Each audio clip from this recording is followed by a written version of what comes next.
당신이 나보다 나이가 많다고. 거짓말 하지 마. 나이도 어린 게 왜 반말이야? 이탈리아 밀라노의 한 패션화보 촬영장. 푸른 눈을 가진 뷰티 에디터가 한 모델에게 따지듯 큰 소리를 내고 있습니다. 그 모델의 얼굴은 아주 앳되어 보이는데요. 대체 무슨 일이 있었던 걸까요? 패션업계의 텃세에서 비롯된 문제일까요? 밀라노에서 보내온 오늘의 사연 함께 들어보시죠. 영상 시청 전 구독과 좋아요 부탁드립니다. 구독과 좋아요는 영상 제작에 큰 도움이 됩니다. 감사합니다. 안녕하세요. 제 이름은 비앙카 로마노예요. 29살이고 패션 1위의 나라 밀라노에서 뷰티 에디터로 일하고 있어요. 제가 속해 있는 스타일 밀라노에서의 제 일상은 항상 다채로웠어요. 다음 트렌드를 찾고 제품을 테스트하고 화보 촬영을 지휘하는 게 제 삶이었죠. 그런데 한국 뷰티 문화가 제 마음속에 불러일으킨 그 흥미로움에 대해선 아무도 저를 준비시켜주지 못했어요. 단순히 완벽한 피부나 메이크업을 넘어서 더 깊고 영적인 무언가가 있었거든요. 그날도 평소처럼 시작됐어요. 우리는 미니멀리스트 뷰티를 주제로 한 새로운 화보 촬영을 준비 중이었어요. 스타일리스트들이 일하는 소리가 익숙하게 들렸죠. 그리고 저희 편집장님인 알레산드로의 날카로운 목소리가 소음을 뚫고 울려 퍼졌어요. 비앙카, 소피아 리를 만나봐. 그녀는 그냥 모델이 아니야. 신비로운 존재야. 저는 또 다른 세련된 얼굴을 기대하며 다가갔어요. 그런데 소피아는 달랐어요. 그녀는 단순한 흰색 블라우스를 입고 머리를 가볍게 묶고 서 있었죠. 그녀의 피부는 빛이 났어요. 비싼 파운데이션으로 연출한 광채가 아니라 자연적인 광채였어요. 비앙카, 알레산드로가 경건한 톤으로 말했어요. 소피아가 37이야. 제 눈이 커졌어요. 37이라고요? 그녀의 얼굴은 막 20살에 접어든 것처럼 앳되어 보였어요. 호기심이 속에서 끌어올라 참을 수 없었어요. 어떻게 주름 하나 없는 그런 피부를 유지할 수 있을까요? 그녀의 비밀은 무엇일까요? 촬영이 한창 진행 중인 중간에 저는 더 이상 참을 수 없었어요. 소피아가 조용한 구석에서 차를 마시며 휴대폰을 보고 있는 걸 발견했어요. 소피아, 어떻게 그런 피부를 유지하시나요? 정말 놀라워요. 그녀는 미소를 지으며 고개를 들었어요. 한국에서는 스킨케어가 생활이에요. 사치가 아니고요. 그녀가 부드럽게 말했어요. 마치 그녀가 저에게 몰랐던 문을 여는 열쇠를 건네주는 것 같았어요. 제 자신의 루틴을 생각해봤어요. 늦은 밤 이메일과 이른 아침 회의 사이에 급히 하고 종종 까먹는 스킨케어 단계들. 저에게 스킨케어는 그저 체크리스트의 한 항목일 뿐이었죠. 그런데 소피아에게는 하루 일상의 중요한 루틴 중 하나였던 거예요. 그렇게 촬영을 이어가던 중 저는 한국 모델들과의 촬영 현장에서 또 하나의 놀라운 점을 발견했어요. 촬영이 한창 진행되는 동안 조명 아래에서 오랜 시간 땀을 흘리는데도 불구하고 한국 모델들에게서 전혀 땀 냄새가 나지 않는다는 사실이었어요. 이 점이 너무 신기했던 저는 쉬는 시간에 소피아를 다시 찾아가 조심스럽게 질문을 던졌어요. 소피아, 이렇게 오래 촬영하면서도 어떻게 땀 냄새가 나지 않는 거예요? 정말 놀라워요. 소피아는 미소를 지으며 대답했어요. 한국에서는 건강한 식습관과 철저한 개인 위생이 정말 중요해요. 몸에서 나는 냄새는 우리가 먹는 음식과 생활 습관에서 비롯되거든요. 비앙카는 호기심에 더 깊이 물었어요. 구체적으로 어떤 식습관이 그런 차이를 만드는 거죠? 소피아는 차분하게 설명을 이어갔어요. 우리는 전통적으로 발효 음식, 예를 들어 김치나 된장 같은 것을 많이 먹어요. 이런 음식들은 장 건강에 좋고 몸의 균형을 잡아줘서 채취를 줄이는데도 도움을 줘요. 그리고 철저한 개인 위생도 물론 중요하죠. 하루 2번 샤워하고 촬영 전에 피부 상태를 꼼꼼히 점검하는 것도 일상이에요. 비앙카는 소피아의 말을 들으며 다시 한번 한국의 뷰티와 웰빙 철학이 단순히 외모 관리에 그치지 않고 몸과 마음을 모두 아우르는 깊이 있는 생활 방식이라는 것을 깨달았어요. 채취 관리조차도 그 철학의 연장선에 있다는 점이 인상 깊었죠. 촬영이 끝났지만 소피아의 말은 제 머릿속을 떠나지 않았어요. 그날 밤 저는 인터넷을 뒤져가며 한국 뷰티에 대해 읽기 시작했어요. 더블 클렌징, 시트 마스크 같은 용어들이 계속해서 나타났어요. 매료되었지만 한편으로는 압도당했죠. 어떻게 세수하는 것조차 이렇게 복잡한 의식이 될 수 있을까요? 다음날 사무실에서도 계속 그 생각이 떠나지 않았어요. 제 머릿속은 계속 소피아의 빛나는 피부와 그녀의 차분한 태도에 머물러 있었죠. 뷰티가 단순한 외모 이상이라면 어떨까요? 내면과 외면 모두를 돌보는 것이면 어떨까요? 비앙카, 왜 그렇게 산만해? 알레산드로가 오후 회의 중에 저를 지적했어요. 그의 예리한 눈은 아무것도 놓치지 않았죠. 한국 뷰티에 대해 생각 중이었어요. 대단하다는 생각이요. 알레산드로는 의자에 기대어 제 말을 곰곰이 생각했어요. 너도 이 업계에서 오래 일했잖아. 뭔가 탐구할 가치가 있다고 느껴지면 그걸 따라가 봐. 그래서 저는 그의 말을 따랐어요. 몇 주 동안 한국 스킨케어의 세계에 푹 빠져 있었어요. 연락망을 통해 전문가들과 인터뷰를 하고 직접 몇 가지 제품도 사용해 봤어요. 배우면 배울수록 한국 뷰티가 단순히 잘 보이는 것 이상이라는 것을 깨달았어요. 그리고 한국인의 땀 냄새에 대해서도 조금 더 깊게 찾아봤어요. 거의 모든 한국인들에게 ABCC11이라는 유전자가 있는데 이 유전자가 땀의 성분을 바꿔줘서 박테리아가 땀을 먹더라도 다른 외국인들처럼 불쾌한 냄새가 나지 않는다는 과학적인 근거를 찾았죠. 정말 신기했어요.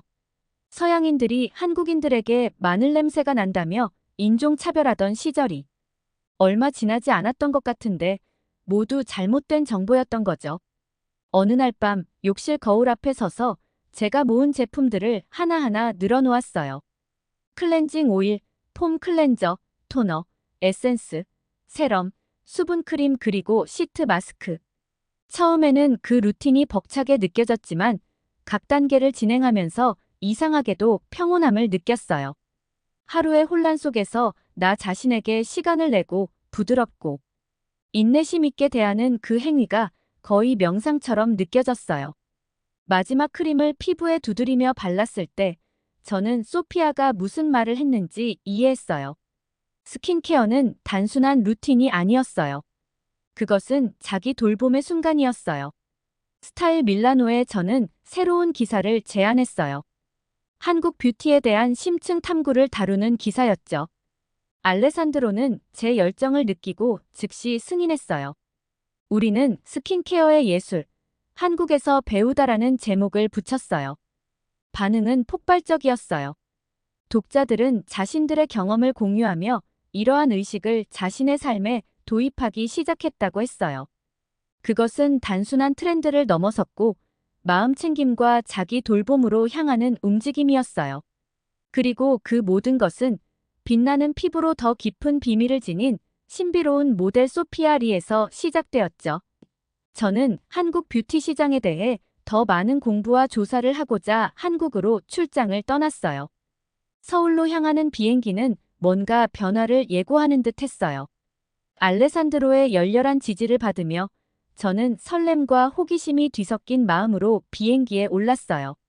비행기가 착륙하며 펼쳐진 도시 풍경은 반짝이는 고층 빌딩과 고대 궁궐이 조화를 이루는 모습이었어요.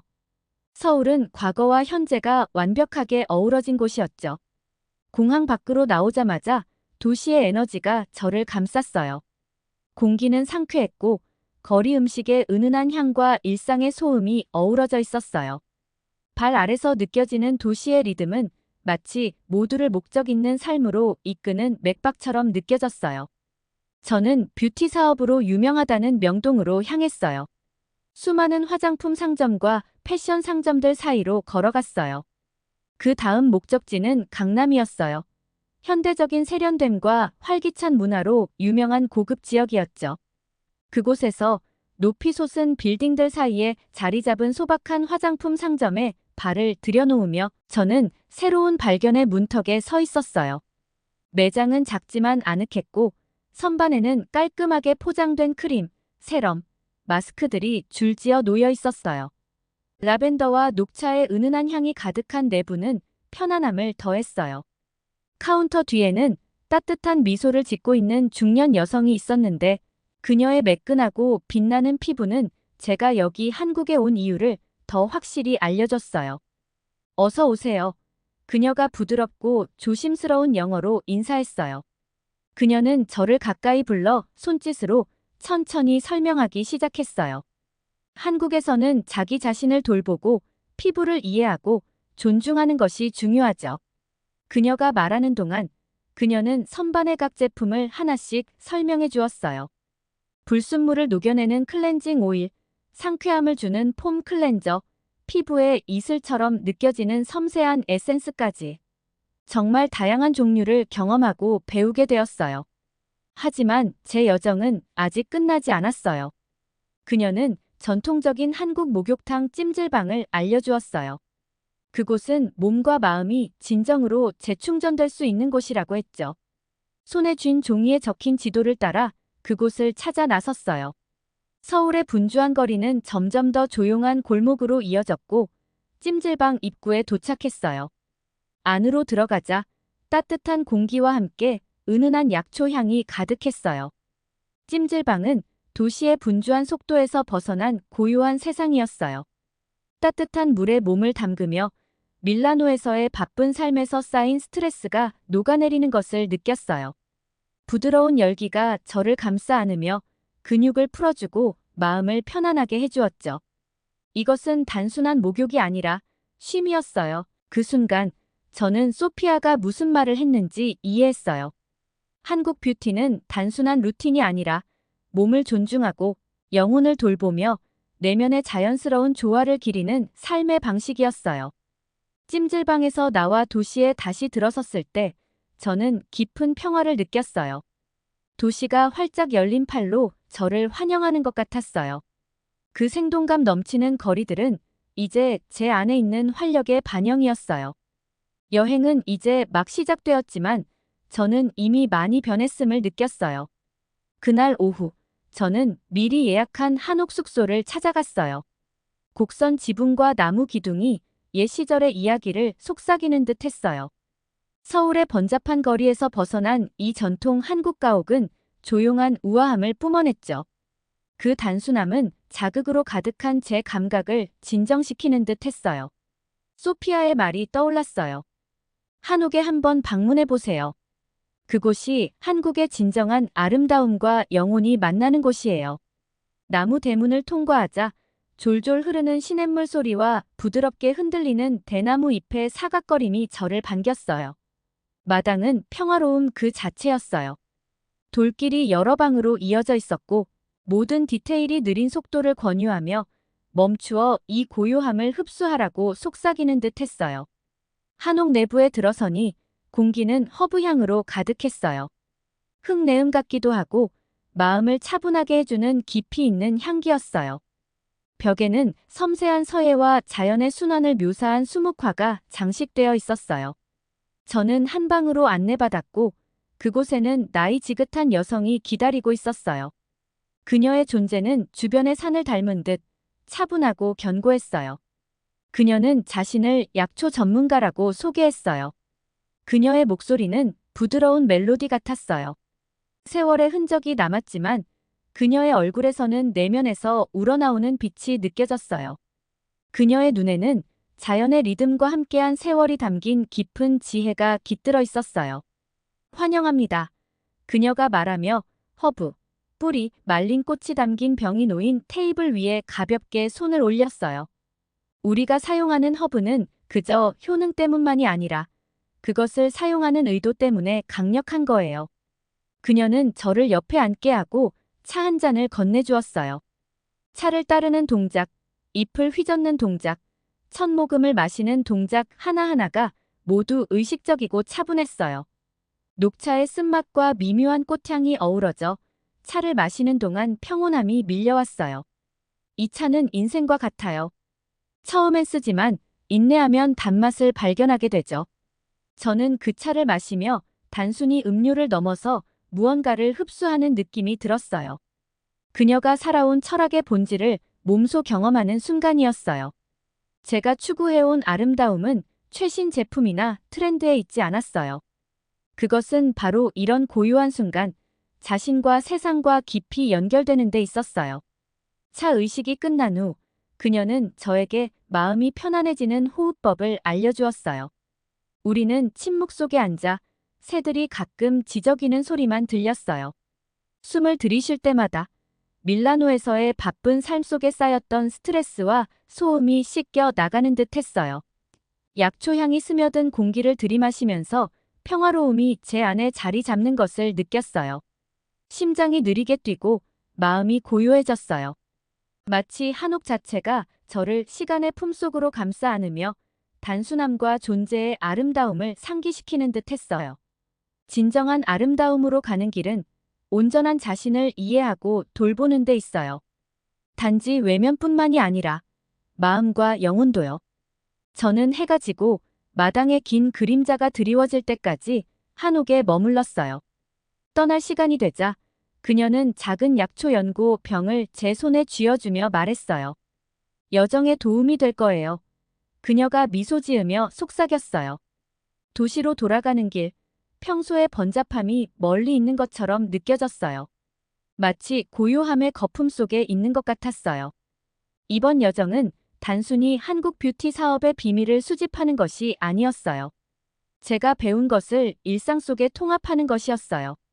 의식, 철학, 마음챙김이 모든 것은 더 큰 퍼즐의 조각들이었고 그 퍼즐은 아름다움을 하나의 전체적인 실천으로 그려냈어요. 저는 한국에서 느꼈던 그 고요한 평온함을 마음속에 간직한 채 밀라노로 돌아왔어요. 제 가방에는 단순히 스킨케어 제품들만이 아닌 아름다움과 웰빙에 대한 새로운 통찰과 신선한 관점이 가득 차 있었어요. 일터로 돌아오자 익숙한 사무실의 소음이 저를 반겼어요. 키보드 소리, 울리는 전화, 그리고 여기저기서 들려오는 웃음소리. 하지만 모든 것이 다르게 느껴졌어요. 제가 이를 바라보는 시각이 바뀌었어요. 아름다움은 더 이상 외모나 최신 트렌드에 국한되지 않았어요. 그것은 자신을 돌보고 조화를 이루는 더 깊고 의미 있는 여정이었죠. 책상에 앉아 새로운 기사를 쓰기 시작했어요. 이건 단순한 또 하나의 기사가 아니었어요. 저는 저에게 부드럽지만 확고하게 심어준 철학으로 이야기를 시작했어요. 아름다움은 균형의 반영이고 몸과 영혼을 돌보는 것이라고. 제가 배운 의식들, 지혜를 나누어준 사람들, 그리고 내면의 웰빙과 외적인 아름다움 사이의 깊은 연결에 대해 자세히 적었어요. 그 이상으로 제가 발견한 핵심인 자신을 존중하는 생활 방식에 대한 헌신을 이야기했어요. 한옥에서의 다도 시간, 약초 전문가의 지도, 저를 풍요롭게 했던 명상적 실천들을 쓰면서 깊은 충만감을 느꼈어요. 저는 단순히 여정을 회상하는 것이 아니라 변화를 가져올 수 있는 삶의 방식을 공유하고 있었어요. 기사가 공개되자 반응은 폭발적이었어요. 독자들이 호기심과 감사의 마음을 담아 메일을 보내왔어요. 많은 여성들이 이 실천들을 자신의 일상에 도입하고 싶다며 자신을 더 깊고 의미 있게 돌보고 싶다는 바람을 표현했어요. 아름다움이 단순히 피부 깊이 이상이라고는 생각해 본 적이 없었어요. 한 독자가 썼어요. 하지만 당신의 기사가 제 눈을 새로운 세계로 열어주었어요. 또 다른 독자는 저도 저만의 밤 의식을 시작했어요. 그리고 하루 중 가장 좋아하는 시간이 되었어요. 아름다움이 단순한 제품 이상의 것임을 알려줘서 고마워요. 라고 댓글을 남겼어요. 각 메시지는 제가 경험한 변화를 파문처럼 퍼뜨리며 예상치 못한 방식으로 사람들의 삶에 닿고 있었어요. 제 여정이 다른 사람들에게 영감을 주고 아름다움을 끝없는 목표가 아니라 지속적이고 돌보는 과정으로 바라보도록 격려한 것이 매우 보람찼어요. 밤이 되면 저는 종종 한국에서의 시간을 되새기곤 했어요. 그 기억들은 소중한 영화의 장면들처럼 떠올랐어요. 약초 전문가의 부드러운 미소, 손에 쥔 따뜻한 차, 찜질방의 고요한 정적. 이들은 단순한 경험이 아니라 제 존재에 깊이 새겨진 교훈들이었어요. 제가 깨달은 것은 진정한 변신은 단순히 피부의 광채나 차분한 걸음걸이에 있는 것이 아니었어요. 그것은 이제 제가 삶을 대하는 방식에 있었어요. 한국에서 목격한 균형과 조화는 제 삶의 모든 면에 스며들어 제 직업적 관점뿐만 아니라 개인적인 삶에도 영향을 주었어요. 서울에서의 여정은 처음엔 다음 큰 뷰티 트렌드를 찾기 위한 전문적인 탐구로 시작되었어요. 하지만 그것은 훨씬 더 중요한 것으로 진화했어요. 그것은 내면으로의 여행, 자신을 진정으로 돌보는 것이 무엇인지 깊이 탐구하는 여정이었어요. 시간이 지남에 따라 제가 받아들인 철학은 제 삶의 다른 영역에서도 나타나기 시작했어요. 저는 일에서 균형을 찾으며 마감과 회의의 혼돈 속에서 고요함의 순간을 만들어냈어요. 저는 단순함의 가치를 깨닫고 작은 의식들이 주는 기쁨과 평화를 소중히 여기기 시작했어요. 그리고 이 여정을 독자들과 공유하면서 저는 깊은 연결감을 느꼈어요. 진정한 아름다움을 추구하는 공동체로 묶인 연대감을요.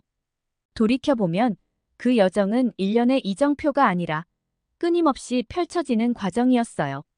한국에서 배운 교훈은 잡지의 페이지나 스킨케어 루틴에 국한되지 않았어요. 그것들은 제 일부가 되어 제 일상 속에 깊이 뿌리내려 조용한 지혜로 저를 이끌어 주었어요. 밀라노의 중심에서 소란스러움 속에서도 저는 한국에서 배운 본질을 제 안에 간직하고 있었어요. 진정한 아름다움은 완벽함이 아니라 돌봄과 균형, 그리고 마음 챙김의 조화로운 춤에서 발견된다는 것을 상기시키는 상징으로요. 다시 가게 될 한국을 기대하며 이렇게 사연을 보냅니다. 저에게 새로움을 가르쳐준 한국분들에게 감사함을 전해요. 감사합니다. 오늘의 사연 즐겁게 잘 들으셨나요? 한국인들의 동안 외모와 건강한 피부, 또 내면의 아름다움을 부러워하는 서양인들이 많아졌다고 하는데요. 오늘의 사연 주인공인 비앙카도 직접 한국을 경험함으로써 새로운 사실들을 많이 배우게 되었다고 하네요. 오늘의 이야기는 여기까지입니다. 오늘의 사연이 마음에 드셨다면 구독과 좋아요 부탁드리겠습니다. 구독과 좋아요는 영상 제작에 큰 힘이 됩니다. 끝까지 들어주셔서 감사합니다. 더 좋은 사연으로 여러분을 찾아오겠습니다. 감사합니다.